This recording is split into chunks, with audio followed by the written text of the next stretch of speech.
მოგესალმებით კიდევ ერთხელ თქვენ უყურებთ კურიერს 10 საათზე მე ანუკა კინგლაძე ვარ. განსაკუთრებით დიდი ოდენობით ნარკოტიკების შეძენა შენახვა რეალიზებისთვის დაკავებულ 34 პირს დღეს ბრალი ოფიციალურად წარადგინება, რის შემდეგაც მათთვის აღკვეთი ღონისძიების საკითხზე უკვე სასამართლო ემსჯელებს. დაკავებულთა ნაწილი დუმილის უფლებით სარგებლობს, ნაწილი კი ნარკორეალიზაციის ფაქტს უარყოფს.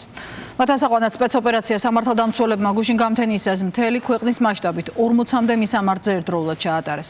დაკავებულებს შორის არიან მსხვილი ნარკორეალიზატორები, ასე უცხო ქვეყნის მოქალაქეები. გაშიფრულია სქემაც, რომლითაც ისინი ნარკოტიკის გასაღებას აპირებდნენ. შინაგან საქმეთა სამინისტროს ინფორმაციით უახლოეს პერიოდში დაკავებულთა რიცხვი სავარაუდოდ გაიზრდება. ქვეყანაში არსებული ნარკოპოლიტიკა იყო ღამის კურიერის გუშინდელი გადაცემის მთავარი თემაც. განმარტებები ამ საკითხზე პირდაპირ ეთერში ჯანდაცვის მინისტრმა გააკეთა. მიხეილ სარჯულაძე ამბობს, რომ ლიბერალურმა მიდგომამ არ გაამართლა, რაც გახდა კანონების გამკაცრების მიზეზიც. დრო მაჩვენა მათ შორის და გამოცდილება მაჩვენა, რომ ფაქტია, რომ ამ ლიბერალურმა მიდგომამ არ გაამართლა. ამას რომ გაემართლებინა, რეალურად საზოგადოებას ამდენი პრობლემა ამ მემართულებით არ ექნებოდა.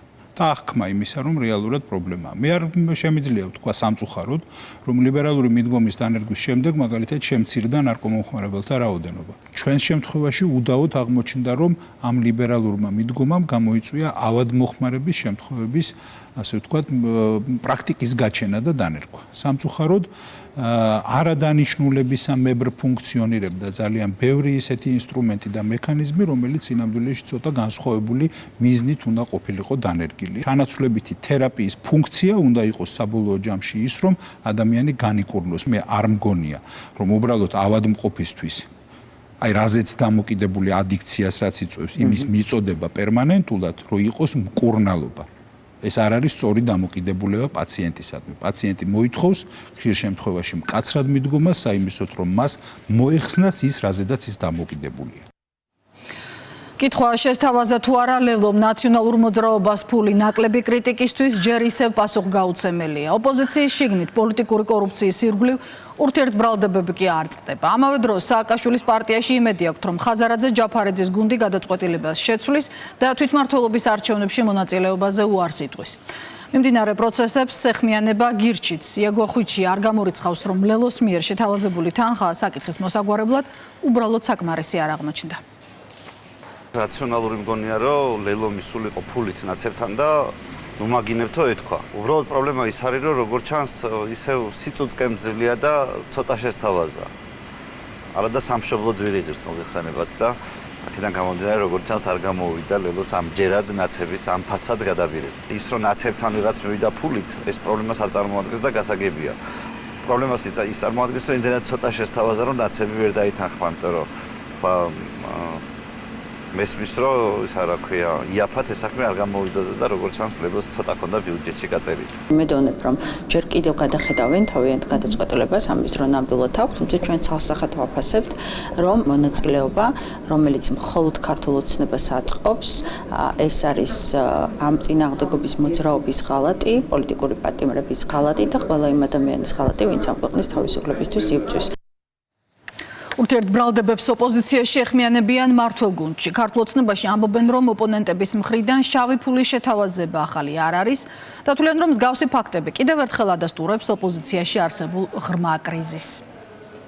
რადიკალების ხელწერაა ის, რომ მათ შორის შეიძლება გარკვეული აღებმიცემობით იყვნენ დაკავებულები და ამ ყველაფრის ფონზე გამოიყენებოდეს არალეგალური, არადეკლარირებული ფინანსური წყაროები. ოპოზიცია არის ძალიან ღრმა პოლიტიკურ კრიზისში. ისინი ხედავენ რა იმას, რომ დღითიდღე კარგავენ ისედაც გაცამტვერებულ რეიტინგს. ახლა ამასთან ერთვის და ასე ვთქვათ ფონად კიდე დასდევს ის, რომ უკვე შიდა განხეთქილებამაც სრული სიმწვავით იჩინა თავი. პოლიტიკური კორუფცია რომ მუდმივად არის ნაციონალურ მოძრაობასთან დაკავშირებული საკითხი, ეს საზოგადოებამ ძალიან კარგად იცის, თუმცა უკვე კონკრეტულ ფაქტებს როცა ასახელებენ, კიდევ ერთხელ ხდება ხაზგასმა და ასე ვთქვათ, ამ ყველაფრის რეალობის წინაშე საზოგადოების დადგომა იმ თვალსაზრისით, რომ ნათელია და ცალსახაა, რომ ამ შავი ფულის ტრიალში ხდება ერთმანეთის მოსყიდვა.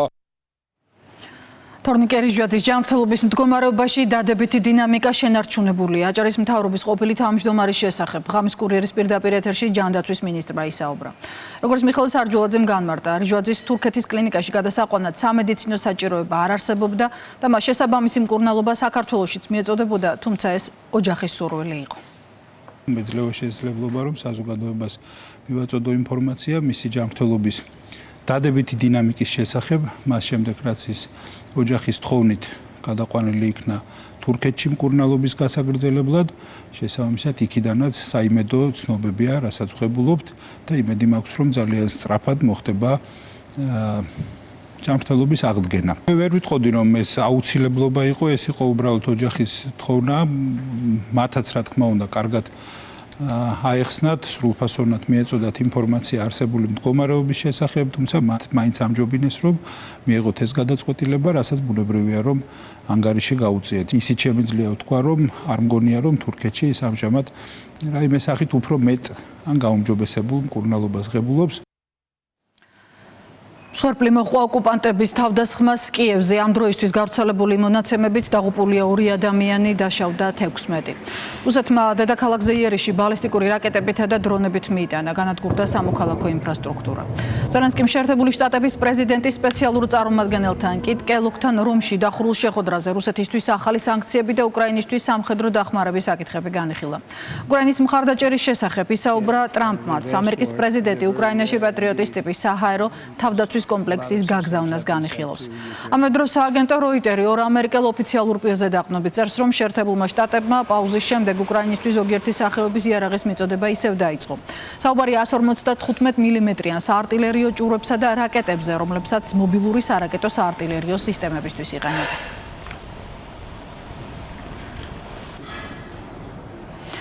საჰაერო განგაშის ხმა ისმოდა გამთენისას თელ-ავივშიც. ისრაელის დედაქალაქის მიმართულებით იემენიდან ბალისტიკური რაკეტა ჰუსიტებმა გაუშვეს.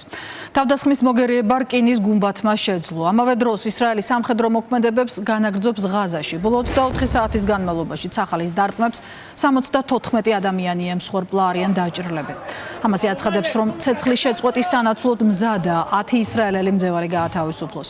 Fox News-თან საუბრის დროს ისრაელის პრემიერ-მინისტრმა განაცხადა, რომ ღაზაში პროცესები ცეცხლის შეწყვეტის ფაზას უახლოვდება.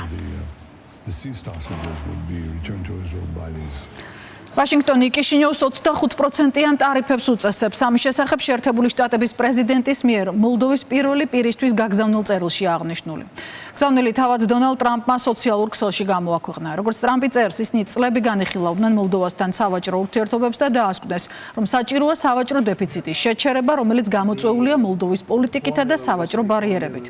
გადასახადების გაზრდის თავიდან ასაცილებლად ბოლო ვადად 1 აგვისტოს სახელდება. მსგავსი წერილები მოლდოვასთან ერთად მიიღეს კიდევ 7 ქვეყნის ლიდერებმა, მათ შორის ბრაზილიის, ფილიპინების, ალჟირისა და ერაყის პრეზიდენტებმა. აქედან ყველაზე დიდი 50%-იანი ტარიფის დაწესება ბრაზილიას ემუქრება. ახალი სატარიფო განაკვეთის შესახებ 2 დღის წინ დონალდ ტრამპმა წერილები 14 ქვეყნის ლიდერებსაც დაუგზავნა.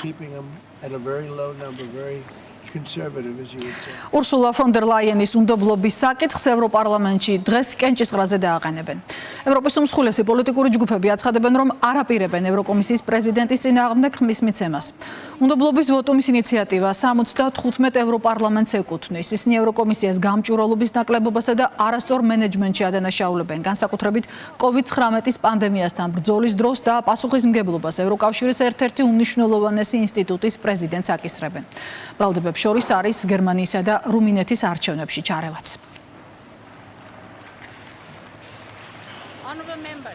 მარინ ლე-პენის შუამდგომლობა ადამიანის უფლებათა ევროპულმა სასამართლომ არ დააკმაყოფილა. ნაციონალური გაერთიანების ლიდერი პარიზის სასამართლოს განაჩენის აღსრულების შეჩერებას ითხოვდა, რომელიც მას არჩევნებში მონაწილეობას უგრძალავს. ულტრამემარჯვენე ლიდერმა სარჩელში ჩაწერა, რომ მისთვის არჩევნებში მონაწილეობის აკრძალვა გამოუსწორებლად ლახავს მისი და მისი ამომრჩევლების უფლებებს. თუმცა სასამართლო მიიჩნია, რომ ამგვარი რისკი დადგენილი არაა. 9 დღეში ექსტრემალურმა სიცხემ ევროპის 12 ქალაქში 2300 ადამიანი იმსხვერპლა. წინასწარი შეფასება ლონდონის იმპერიული კოლეჯისა და ასევე ლონდონის ჰიგიენისა და ტროპიკული მედიცინის ინსტიტუტის ერთობლივ კვლევაში შემოცემული. მეცნიერები თვლიან, რომ ფატალური შემთხვევების უმეტესობა კლიმატის ცვლილებებთანაა დაკავშირებული. ზაფხულის პირველ ნახევარში ევროპის კონტინენტის ნაწილზე ტემპერატურა 40 გრადუსს გადასცდა, რაც მეტეოროლოგიური დაკვირვების ისტორიაში უპრეცედენტოა. არ არსებობს SWIFT-დან ქართული საფინანსო სისტემის გათიშვის საფუძველი, ასე პასუხობს ეროვნული ბანკი ევროპარლამენტის რეზოლუციას. ცნობისთვის გუშინ მიღებული რეზოლუცია მოუწოდებს ევროკავშირის წევრ ქვეყნებს სანქციების გარდა განიხილონ დამატებითი შემზღუდავი ნორმები, მათ შორის საქართველოს უდიდესი საერთაშორისო საბანკო ანგარიშწორების სისტემიდან გათიშვა. როგორც ეროვნულ ბანკში აცხადებენ, საქართველოს საბანკო საფინანსო სექტორი განუხრელად იცავს როგორც ქართულ კანონმდებლობას, ასევე საერთაშორისო სანქციების რეჟიმებს, უწყვეტად ხორციელდება შესაბამისი ზედამხედველობის პროცესიც.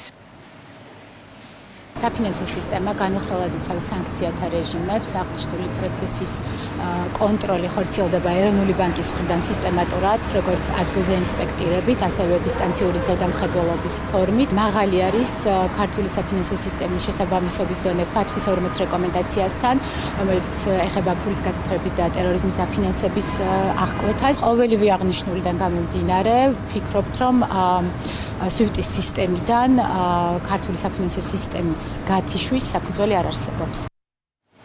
შიდა საავტომობილო გზების კეთილმოწყობის სამუშაოები მიმდინარეობს ბოლნისის მუნიციპალიტეტში. ერთ-ერთი პროექტი სოფელ მუშევანში ხორციელდება. იგეგმება 9 კილომეტრზე მეტ სიგრძეზე. ბეტონის საფარი იგება, პროექტის ჯამური ღირებულება 275,000 ლარია. ადგილობრივი თვითმმართველობის ერთ-ერთ მთავარ პრიორიტეტს საგზაო ინფრასტრუქტურის კეთილმოწყობა წარმოადგენს. ამ კუთხით ჩვენს მუნიციპალიტეტში არაერთ ლოკაციაზე სამუშაოები აქტიურად მიმდინარეობს. სოფელ მუშევანში ვიმყოფებით, სადაც 550 გრძივ მეტრზე ბეტონი მოეწყობა. ინფრასტრუქტურული პროექტი რეგიონში განსახორციელებელი პროექტების ფონდიდან და ადგილობრივი ბიუჯეტის დაფინანსებით ხორციელდება. დღის ამბების ნახევარწლად ჩვენს ვებგვერდზე rustavi2.g შეგიძლიათ. კურიერი პირდაპირ ეთერში მუშაობას 12 საათზე დაუბრუნდება. მე ამით გემშვიდობებით, ნახვამდის.